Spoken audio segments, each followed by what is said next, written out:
Well, you may have heard the term guardian ad litem.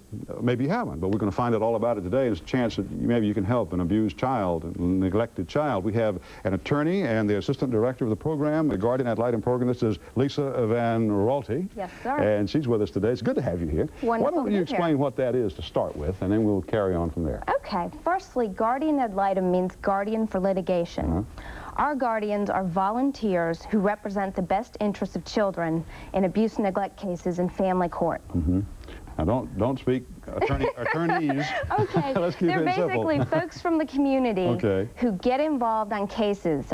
When abuse and neglect case is brought, the Department of Social Services brings the case. The parents are defendants, and then there's a guardian, and all they have to do is represent the best interests of the child. So and they're volunteers. How do they find out?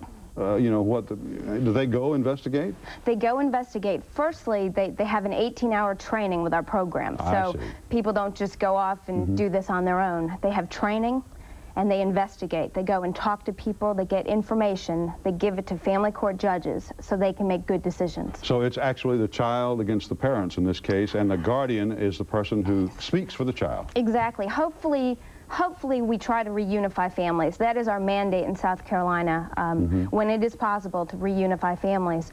But sometimes there is a conflict between what is in the best interest of the child and what is in the best interest of the parent. Now, this is not a really new program, but relatively new. Relatively new. It's about 10 years old. My director, Sheila Waldman, has been with the program since its inception. She has excellent experience, but it's relatively new to the nation, and it really is one of the best systems in this country. Okay. And when do you put the guardian into play? I mean, when does he go and start doing what they do? They get assigned when the case has been indicated by the Department of Social Services, when it has been brought to court. And when that case goes to court, the guardian then starts talking to relevant people, obviously meeting with the children. Obviously, yeah. That's the most important part, is putting your eyes on the child and making sure the child does not get lost in the system. Now, is this after a child is perhaps placed in a foster home?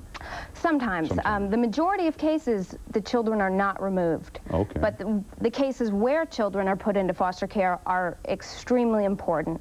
We are trying to cut down on the number of children in foster care home situations and get them back to their homes if possible, or give them permanence. Okay. How large is the program over the state? There are 1,300 volunteers statewide. Okay. We in Charleston County have 140. Is that enough?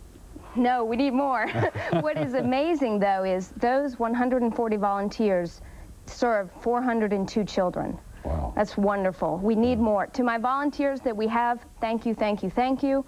But to you who are thinking about it, please, we need more volunteers. Now, would you have to have a surplus of time on your hands to be able to do this, right? Well, everything but the court hearings you can schedule on your time. You can call people on your time. You can investigate on your own time. The court hearings you have to go to. But the time, it's usually a good bit in the beginning, about 10 to 18 hours, and then it tapers. I see. So the guardian could actually sway the case with testimony, right? Definitely. Or maybe not. The guardian might, and they might not. They often, it's not as exciting as that. They tie up loose ends. They track people down. Caseworkers are busy. A volunteer is doing it for a reason out of their heart. So often they will take a case and just follow it to the end and get things done that we, like myself, who work in the system, we don't sometimes. Well, who needs more help than an abused child? No one. No one. So that's great. And how would you get involved? You can do it by calling? Call us. All right. Set up an interview to come on in. We have a spring day training coming up. All right. We will be doing night trainings and day trainings, but this is a day training for those of you who day is a good time. Okay. There's the number, 973-3270. And if you have time to help a child, be smiled upon from up there. Yes. Okay, Lisa. Hey, thanks. Thank you. Great job, huh?